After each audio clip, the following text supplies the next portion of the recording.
estamos de volta com Saúde em Dia, hoje falando sobre gestação, sobre pele, sobre os cuidados que a gestante pode e deve ter durante essa fase tão especial. Giovana, continuando nossa conversa em relação às varizes, existe alguma coisa que possa ser evitada para que a gestante não desenvolva? Então, existe uma predisposição, né? O que a gente pode fazer? Usar meia elástica, evitar ficar muito período em pé, fazer exercício físico. Isso é uma tentativa de diminuir um pouco. Se a gente tem uma tendência, provavelmente vai realmente desenvolver, mas a gente tem esse acompanhamento que pode ser feito para amenizar o problema. Quando você fala dos melasmas, das manchas na pele, existe algum cuidado, como você falou, assim, no pré, que o ideal seria, né, a gestante já passar antes de pensar na concepção de fato. Mas existe algum cuidado que ela possa ter durante e após? Existe algum tratamento? A questão da amamentação vai atrapalhar? Vamos falar um pouquinho mais sobre isso, que eu acho que é um assunto, como você falou, Sim. é uma das principais queixas mesmo que a gente escuta, né? Então, o melasma, por que ele vai aparecer? Então, tem a questão genética e a questão hormonal, né, durante o período da gestação. Então, o que eu vejo? O paciente, em geral, tem o melasma e vai piorar durante a gestação, ou ele vai desenvolver o melasma. Pacientes que têm melasma, a gente já vai fazendo acompanhamento pré, né, gestacional, usando clareador, toda essa orientação em relação ao filtro solar. Durante a gestação, muitos clareadores a gente não pode usar, mas existem alguns que podem ser usados nesse período para evitar que exista uma piora. E a questão do protetor solar é muito importante. Então, a gente orienta que uma paciente mantenha esse uso de filtro solar, evite exposição, né, ao sol, para evitar que piore. Mas aí no pós-parto, independente de estar amamentando ou não, a gente tem bastante coisa que pode ser feita. Então, fiquem tranquilas que tem o que fazer. Então, existe muito receio em relação a tratamentos pós-parto, por estar amamentando, mas a gente pode, com segurança, fazer alguns tratamentos, sim. E quando a gente fala assim dos principais problemas, a gente fala do melasma. Mas existem outras situações que você acaba percebendo? Eu, por exemplo, assim, eu tenho uma paciente no consultório que ela desenvolveu uma acne severa durante a gestação. E ela tinha um pouco de acne antes, segundo ela, mas não era nada complicado. Mas teve uma piora muito importante. Então, existem algumas coisas assim que, vamos dizer, não seja o comum, mas que talvez a gestante tenha que ficar atenta, algum tipo de alergia, mancha que não melasma, acne, alguma coisa nesse sentido? Sim, existem algumas doenças gestacionais que, por exemplo, o paciente pode ter alergia de pele, coceira na pele. Eu acabo, às vezes, atendendo pacientes com uma coceira, uma alergia, e isso pode ser um problema mais grave. Em relação à acne, né? Em geral é leve, mas já tive pacientes com acne mais grave. E mesmo as próprias pintas. Existem pacientes em que a pigmentação aumente, então é bom a gente avaliar, ver se essa pinta é algo benigno ou se vai ser necessário remoção da lesão. Então, existem sim algumas doenças que são agravadas na gestação, não são tão comuns, mas a gente precisa de acompanhamento, até porque nem todo medicamento a gestante pode usar. Então, a gente precisa ter esse acompanhamento em conjunto com o obstetra. Então, eu recebo algumas pacientes com alguns casos que eu vejo mais assim, prurido gestacional, algumas alterações assim. Existem casos mais graves de outras condições, até que não vem ao caso para explicar para o pessoal, mas que se tiver qualquer sintoma mais grave, conversar com o seu obstetra e procurar um dermatologista. Em relação ao filtro solar, existe algum que a gestante não possa usar? Tem alguma coisa assim, esse tipo de filtro solar, ou presta atenção no rótulo, com esse ingrediente não seria bom usar? Tem alguma coisa nesse sentido? Não, hoje em dia até já li alguma coisa em relação a nanopartículas, enfim, algumas coisas que orientaram, mas a princípio não teria nenhum que tem proibição de usar, né? Então, podem manter a rotina de filtro solar que estão habituadas, não tem problema. E quando a gente falou no bloco anterior sobre a questão do preparo do mamilo, sol e tudo mais, pensando que vai chegar uma rachadura, né? Que a gente falou que o ideal é realmente ter uma consultora de amamentação nesse período para ajudar. Mas na parte dermatológica, existiria alguma coisa que possa ser feita em relação às rachaduras? Em relação à rachadura, também acaba entrando a consultora, porque precisa de ajuste de pega. Depois que está com a fissura, a gente pode fazer laser de baixa intensidade, mas a consultora, em geral, já faz esse acompanhamento. A gente às vezes orienta, por exemplo, lanolina. Tem alguns profissionais que acham que não deveria ser usado, porque daí o bebê vai alterar a pega e tudo mais. Mas quando o paciente tem, também eu oriento a consultora mesmo. Se for algo, por exemplo, teve alguma irritação muito severa no mamilo, já atendi pacientes pós-amamentação que já estava com a pega, mas o paciente mamava demais, que fizeram tipo uma dermatite ali até pela saliva, pela amamentação, aí eu oriento. Mas se for nesse período mais recente, acaba a consultora mesmo dando esse suporte. E pensando na rotina mesmo, a gente falou que existem alguns cosméticos que não podem ser usados, alguns ácidos, existem as contraindicações.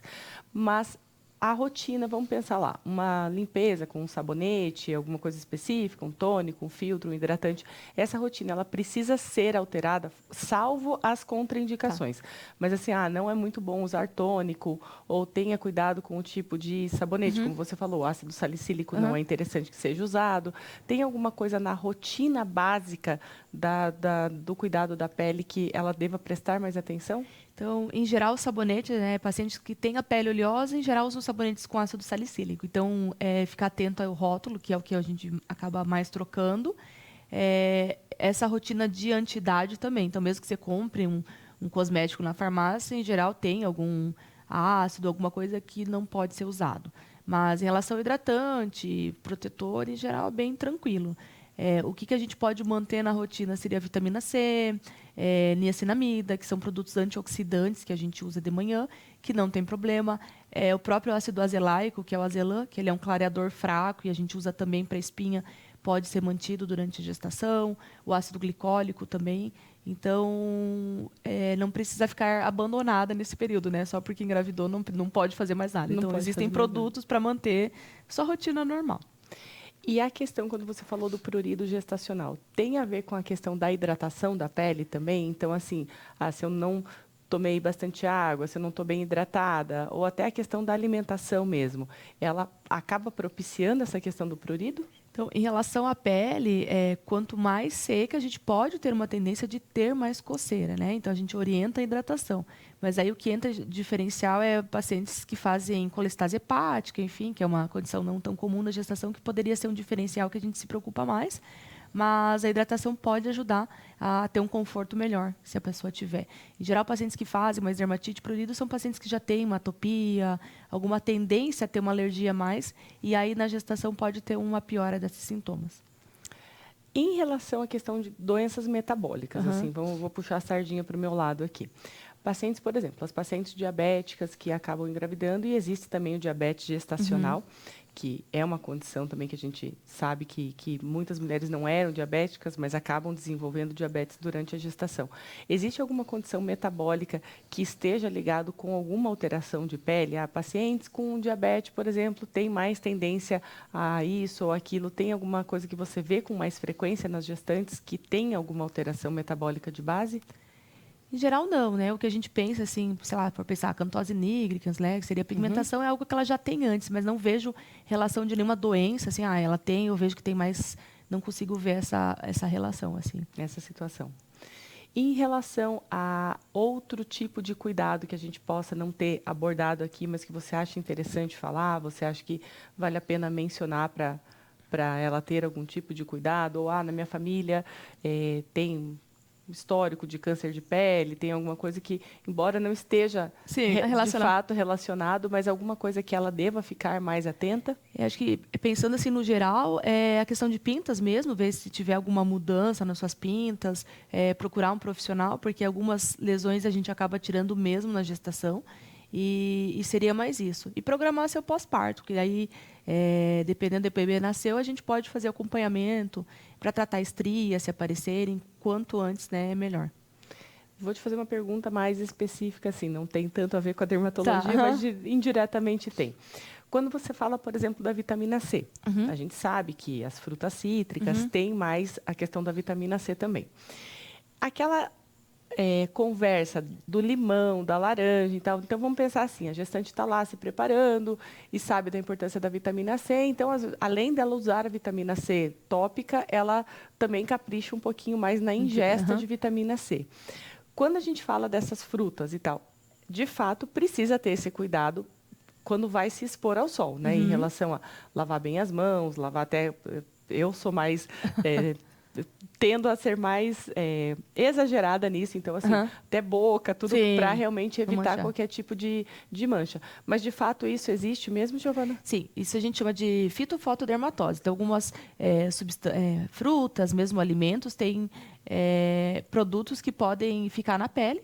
Então, você comeu lá um limão e você ficou com aquilo na sua pele, em contato com o sol vai fazer uma reação. Então, isso existe sim e precisa de um cuidado. Então, às vezes, sei lá, fez uma caipirinha, cozinhei, fiz alguma coisa e não ficou atento, isso pode realmente dar uma manchar. Então, precisa ter um cuidado. O fato de estar gestante não deixa isso mais propenso? A gente fica mais propensa à pigmentação em geral, mas então, um cuidado redobrado. Redobrado. Em relação também a essa questão da elasticidade da pele, como você falou, né, da tendência das estrias e tudo mais, existe algum tratamento fora o preparar, mas que possa ser feito para as estrias durante esse período ou realmente precisa esperar o pós-parto? Existem alguns produtos que a gente pode usar, mas com resultado muito frustrante. Então, assim, em geral, enquanto elas estão vermelhas, é o momento ideal para a gente já tratar, né? Fazer um laser. E o que a gente vê de melhor resultado é o laser associado a algum tratamento em casa. Então, só o creme é pouco. Então, se você está com ela ainda vermelha, é o melhor momento para tratar. Na gestação, como a gente fica limitado, às vezes você vai estar lá gastando, fazendo coisas que não vão ser tão efetivas. Então, o ideal é esperar mesmo, manter a hidratação. E aí, no pós-parto imediato, ali já procurar ajuda. E outra situação que, assim, as gestantes acabam relatando bastante. No pós-parto, com 3 a 4 meses, uma queda de cabelo intensa. A gente sabe que tem muitas questões hormonais aí envolvidas. Mas na parte dermatológica, isso de fato existe? É num período determinado ali no pós-parto? Ela é autolimitada? Como que você... Então, o que a gente tem no pós-parto? Então, durante a gestação, o nosso cabelo ele fica mais volumoso, fica mais bonito, porque a gente mantém ele mais tempo numa fase de crescimento. Então, a gente vai ter o parto, e aí mais ou menos uns 3 meses pós-parto, todos esses cabelos ali que estavam mais, e mais todos os fatores ali. Se a gente pensar no parto, no estresse pós-parto, alteração hormonal, faz como se fosse um gatilho para que esses cabelos caiam. Isso é autolimitado. Então, você vai ter aquele negócio que é assustador, desesperador, acho que vai ficar careca, né? Porque eu sei como que é. Mas o cabelo volta. O que a gente orienta nesse período? Procurar um profissional. Porque, às vezes, existem vitaminas, coisas que a gente precisa repor nesse período para complementar, né? Para manter essa saúde desse cabelo. E paciência. Porque vai voltar. A não ser que isso seja um gatilho para outras doenças de cabelo, então o paciente tem calvície, alguma coisa, isso pode ser um gatilho. Mas, em geral, se a pessoa não tem nenhuma deficiência, se ela é saudável, ela vai ter esse período assustador, que lá por 1 ano e pouco volta ao normal. Tanto que você pode ver que mulher pós-parto, aqueles cabelinhos tudo, né, digamos, um bebê 1 aninho, tudo arrepiada, mas o cabelo vai voltar. O que eu oriento, procure um profissional para ver se está tudo certo, né, com as suas vitaminas, né, seus exames.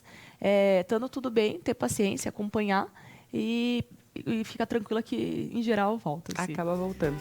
Então, pessoal, ficamos por aqui. Espero que vocês tenham gostado da nossa conversa, do nosso programa de hoje.